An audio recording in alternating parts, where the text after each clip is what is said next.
biar. Aku asing semua. Hah? Aku asing semua. Nggak apa-apa, nggak apa-apa. Makanya insya Allah nggak akan rugi deh. Insya Allah bermanfaat buat kedepannya nanti. Kalau mau masuk ke rumah sakit. Lanjut aja Mas Adi. Ini untuk yang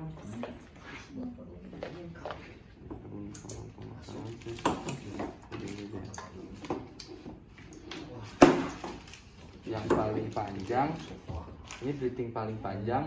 Di sini dimasukin yang ini nih, putih-putih heater wire. Jadi ada kabel heater wire di sini kan. Kabel heater wire warna putih dimasukin ke sini nih biasanya. Yang ada kabel. Masukinnya pakai itu, pakai guide wire. Iya. Ada di rumah. Pakai ring heater wire kayak gitu. Ntar ditarik dia masukin ini buat breathing yang paling panjang. Itu. Habis itu langsung masuk ke sini. Itu YPS namanya. Habis dia masuk ke sini. Yes. Oke. Nah, kemudian jadi satu ini begini. Kemudian yang sama yang untuk breathing yang sama nih kan panjangnya sama. Nah ini masuk dirangkai dijadiin ini dulu, dimasukin ke chamber chamber sini. Barusan masuk dulu begini. Habis itu kalau udah tergabung sama chamber, water trap dimasukin ke water trap yang sini. Udah ampun sini gitu. Nah kemudian habis itu kita pasang dulu biasanya ini chambernya ke humidifier. Oke. Di sini kan tadi ini untuk water trap ya, yang ada water trapnya di kiri, yang breathingnya sama panjangnya ditaruh sini untuk ekspirasi, masukin ke valve ekspirasi di sini. Kemudian yang ini tadi yang paling panjang, yang ada heater wire ya, dimasukin ke sini. Sini inspirasi, inspirasi sini. Oke. Terus ini breathing yang paling pendek. Dia masuknya dari sini. Dari inspirasi sini masuk dulu ke chamber. Sini cuman ada hitam-hitam di sini.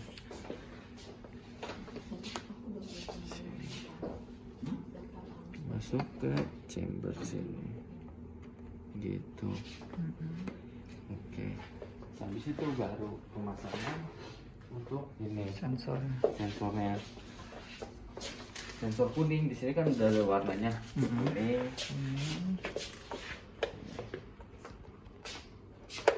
Oke, kuning masuknya ke sini dia. Di sini.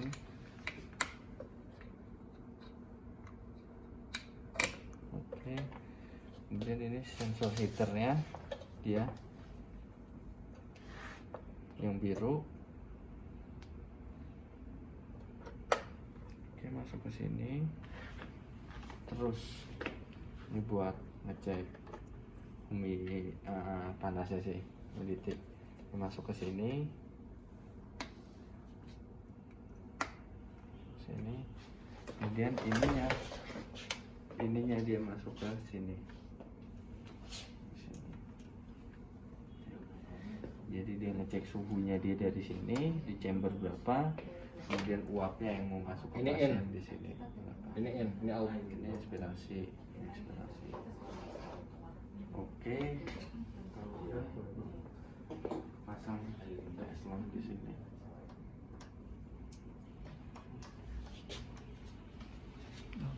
Langsung cek aja dulu ya semuanya ya, cek di ininya breathingnya. Breathing circuit check. Dia kan pakai yang standar. Oke. Oh makanya yang standar ya? Yang standar kalau yang ini Yang standar. Oke, sirkuit seal. Ini sirkuitnya ditutup dulu, di seal ditutup. Di sini ada untuk leaknya berapa mililiter per menit. Kalau hijau oke kan berarti Oke, habis itu kalau udah hijau, di sini ada bacaan open patient port, confirm with oke, ininya dibuka, baru di oke.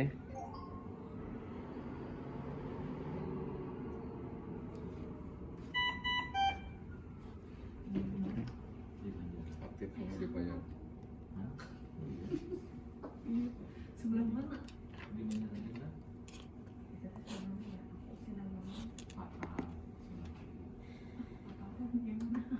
Itu mah orang penjara ada apa-apa.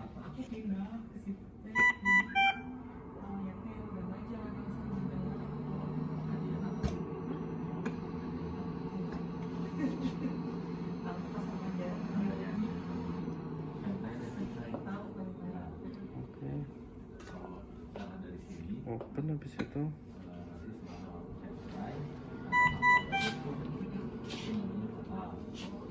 Oke, kalau udah hijau semua, baru ke sini. Tinggal di device Baru ke cek menu tadi itu. yang awal, iya. Oke. Aman. Tadi fungsinya sebagai apa? Untuk ngecek kebocoran breathingnya sih. Breathing kalau misalnya udah dilama pakai di autoclave kan pasti bocor. Dua. Itu nama langsung.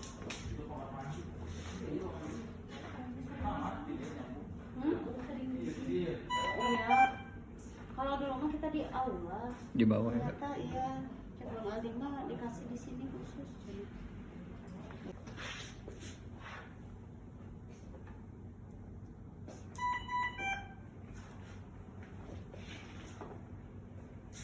Ada Kak Rika.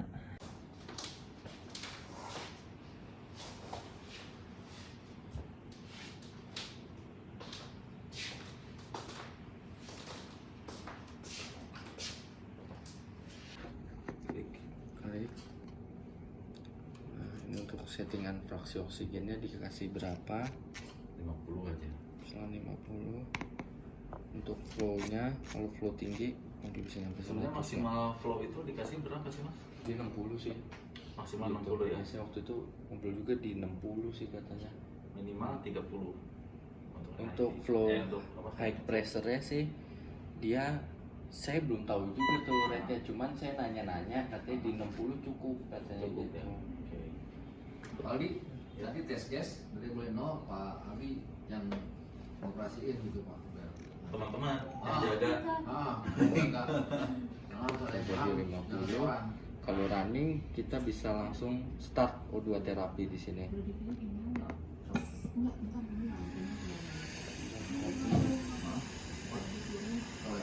Ini mah HFNC ya. Iya, kasih.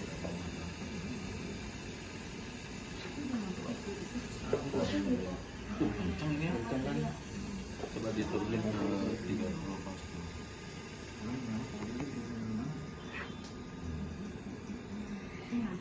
Kan kalau biasa-biasa pasien-pasien biasa yang nggak harus pakai itu sih flow-nya paling cuma di 12 ya kan? Enggak, di rumah sakit itu yang rata-rata di 30 sampai 40. Makanya saya nanya maksimalnya di berapa flow-nya. Karena di rumah sakit itu Dragon berapa ya? Enggak, yang baru, yang baru. Oh, yang barunya. Oh, Evita Evita berapa ya? P300 ya. Nah, Iya, P300. Evita P300. Tapi flow-nya nggak sekencang ini mas. Iya.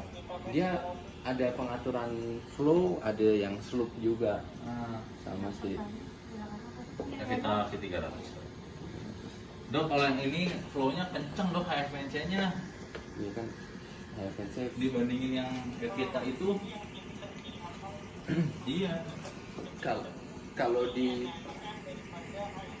Nah iya, karena yang di Evita itu mas Adrian, terus terang kita pakai Evita HFNC di flow 30-40 tuh nggak sekenceng ini. di sini biasanya pakai HFNC.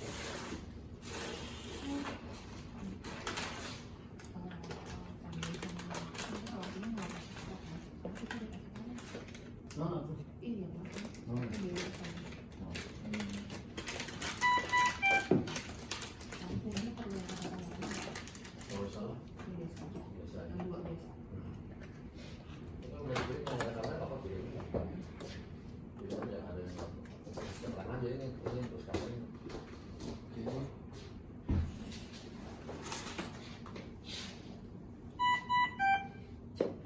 pemasangan si breathing yang dispo cukup begini aja dia.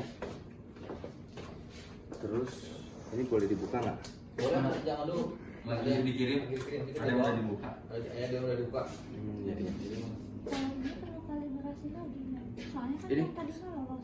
Nah, Yang di sama aja kalibrasinya dia pakai mode tuk, pakai mode ETT. Soalnya kan kalau ini kan pasien jatuhnya kan kalau misalkan pasien hilang nafas pasien kan bisa langsung intubasi gitu kan, jadi udah terkalibrasi sih. Misalkan pasiennya kan dari O2 terapi aja, dari ngasih fraksi oksigen aja, terus dia nafasnya rada-rada hilang, bisa langsung ke spontan NIV yang pakai CPAP, kita langsung pakai CPAP. Pasiennya misalkan apnu nggak ada nafas, kita langsung bisa ke ETT intubasi, langsung pakai mode volume control kan. Berarti udah Langsung satu kali bebas. kalibrasi. Iya, satu kali kalibrasi aja udah bisa semuanya sih. Kan soalnya ada yang ubah lagi. Iya, ubah lagi ya. Nanti paling untuk settingan ininya diubah aja. Breathingnya juga cukup pakai satu breathing aja. Dia kalau misalkan dari awal kan ini kan kalau HFNC biasanya pakai ini ya nih. Pakai ini terus O2 terapi kan ngasih fraksi oksigen dia. Itu kalau NIV, mode-mode NIV di sini di ventilation setting ada semua. Kita juga bisa sih pakai NIV untuk mode full control, kita pakai NIV juga bisa.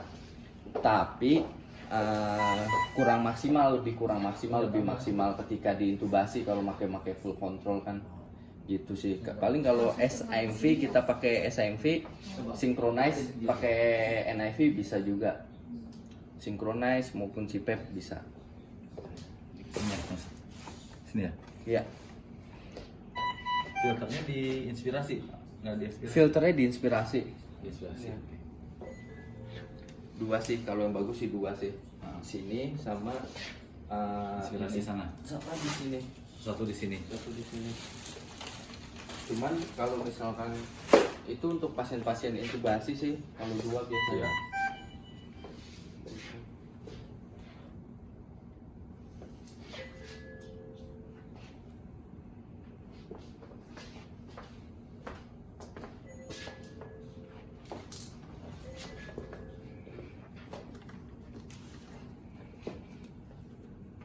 Humidifier-nya nggak ini udah langsung kan ya? Kalau ini langsung pakai si gitu sih. Kalau pakai humidi juga bisa juga pakai, kalau mau pakai humidifier Gimana tuh caranya? pakai yang HME pasti kan sama aja sih sebenarnya. Cuman kalau ini nunggu sampai itu, cuman settingannya dia kan normalnya di 35 sampai 38. Kalau udah sampai di 35, kalau pasien yang nggak pakai intubasi diganti aja ke yang sini NIV yang di bawahnya. Iya. Gitu sih. Berarti kalau mau pakai ini, ekspirasinya tetap ke sini. Berarti dari sini, bentar. Tetap harus ada sambungan lagi. Kalau mau pakai ini, soalnya kalau ini ke sini, ini jadi keputus. Harus pakai T-piece lagi. Iya, harus Soalnya pakai Y-piece. kalau pakai itu. Cuman Karena biasanya nanti sih ekspirasi 800 sih. tetap ke sini nanti. Ekspirasi ke sini juga. Kalau ini kan sama aja sih, double limb, cuman Iya. ininya double kan untuk inspirasi, ekspirasinya yang gede. Dan double breathing Ya. di dalam. Cuma kalau pasiennya dewasa sih enakan pakai ini biasanya kan, enakan pakai HME. Nah, cuman ganti HME aja tiap ini.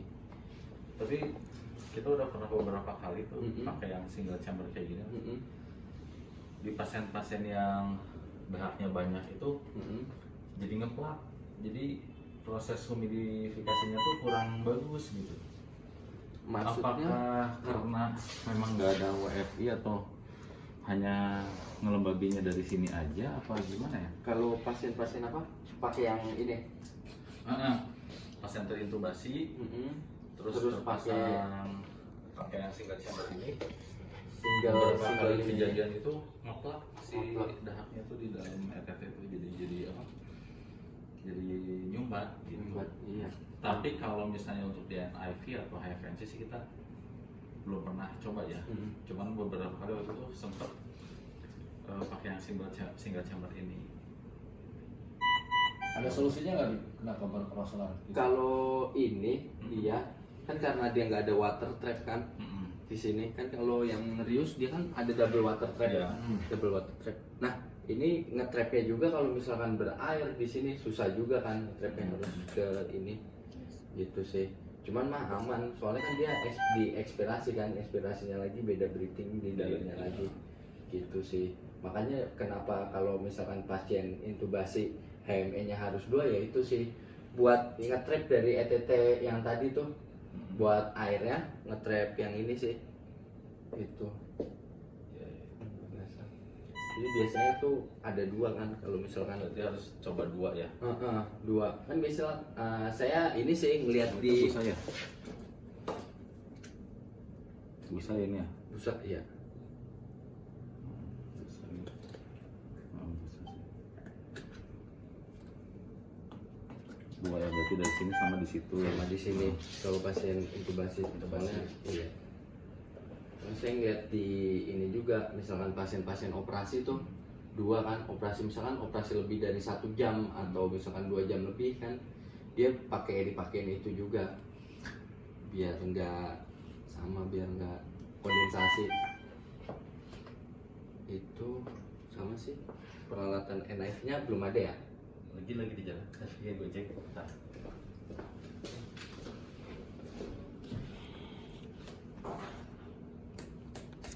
Tinggal lim dok. Maksudnya kalau misalkan pakai yang chamber kan dia harus serius dok breathingnya. Ini masih pakai ini ngetes breathing yang dispo dok. Oke. Jadi berarti ini hanya untuk sekali pakai kan? Iya untuk sekali pakai dok. Kalau digantinya per berapa lama kalau yang single chamber? Kalau yang single chamber digantinya per 3 hari sekali dok. Kalau pasiennya terintubasi dok.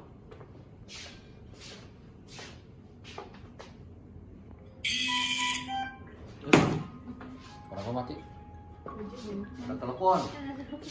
Oh, ada telepon. Kode bukan Aldi, ada telepon jadi mati nih keputus. Ini di sini ada settingan alarmnya, di sini ada settingan batas atas batas bawahnya untuk minute volumenya, pressure airway-nya, volume tidalnya, RR-nya, time apno, time disconnect. Tuh. Bisa disetting aja ntar. Dan di sini ada ventilation settingnya juga yang tadi. Terus dia ada trend data. Nah di sini ada data-data pasiennya ntar kebaca berapa. Nah, di sini untuk settingan yang tadi itu. Terus di sini ada data logbook. Nah, ini untuk data-data pemakaian ventilator. Misalkan jam berapa dia kedata semua. Atau misalkan ini kan kayak seperti pengecekan di fast check jam 9.49 di fast check. Terus nanti sampai dipakai ke pasien dia kedata semua sih. Atau misalkan ntar pasiennya apnu atau pasiennya apa dia kedata di logbook sini. Ntar. Itu tersimpan berapa lama? Tersimpan dia bisa nyampe, dia hitungannya tersimpannya memori sih, jadi niban terus dia gitu. Dia bisa nyampe nyimpen 300 data, jadi data terbaru dia misalkan dipakai running terus iya yang lamanya hilang hapus sendiri iya itu. Kemudian ini untuk mode tampilan malam atau tampilan siangnya aja sih. Oh, siap. Ini ada 2 tampilan malam, tampilan siang. Oke.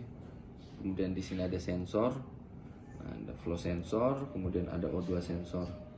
Gitu, ini dua-duanya di onin kalau misalnya untuk kalibrasi yang awal udah langsung kalibrasi di awal kalau dua-duanya di onin. Untuk sistem setup ini untuk ventilationnya.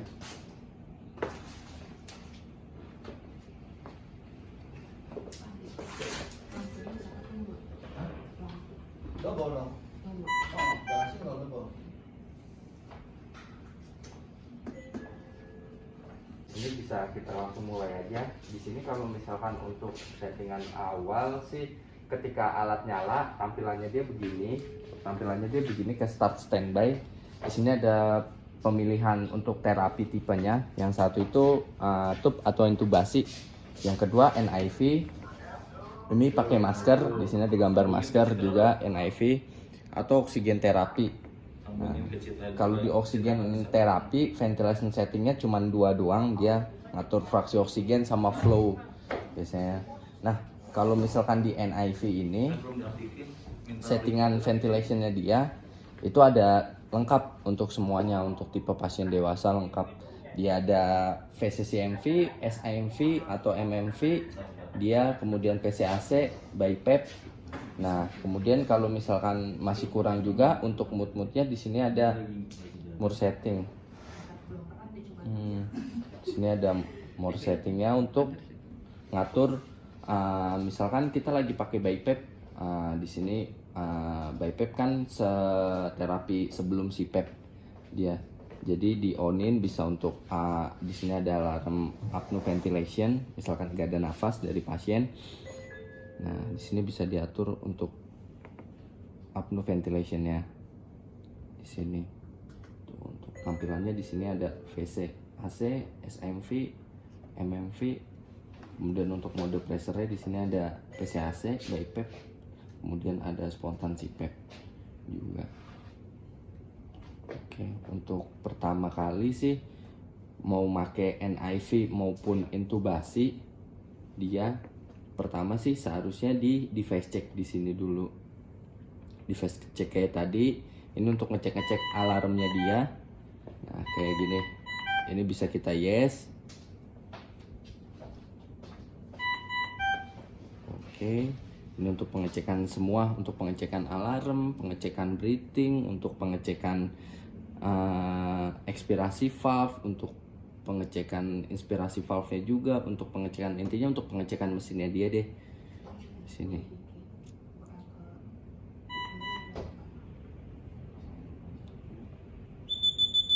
Oke, gini untuk pengecekan alarmnya masih bunyi atau enggak, bisa kita yes. Kemudian ini untuk ngasih tahu sirkuitnya udah terpasang apa belum, bisa kita yes. Kemudian ini aktif pakai humidity atau enggak, kita yes. Kemudian tes langnya udah connect apa belum, bisa kita yes. Selanjutnya dia otomatis ngecek untuk ekspirasi, inspirasi valve sama mesinnya dia.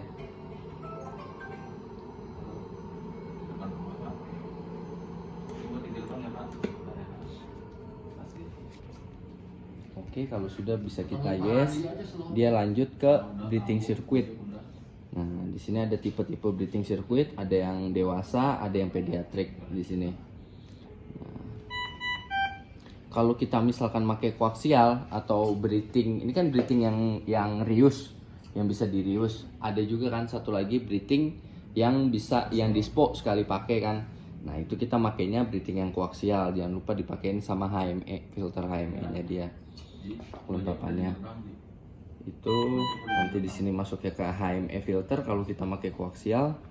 Nah, selanjutnya bisa ke start. Mas Adi, sorry, potong. Nanti praktekin aja pakai koaksial yang single chamber ya. Single ya.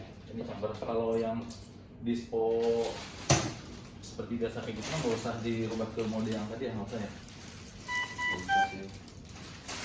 Nanti ini pakai aja, coba aja.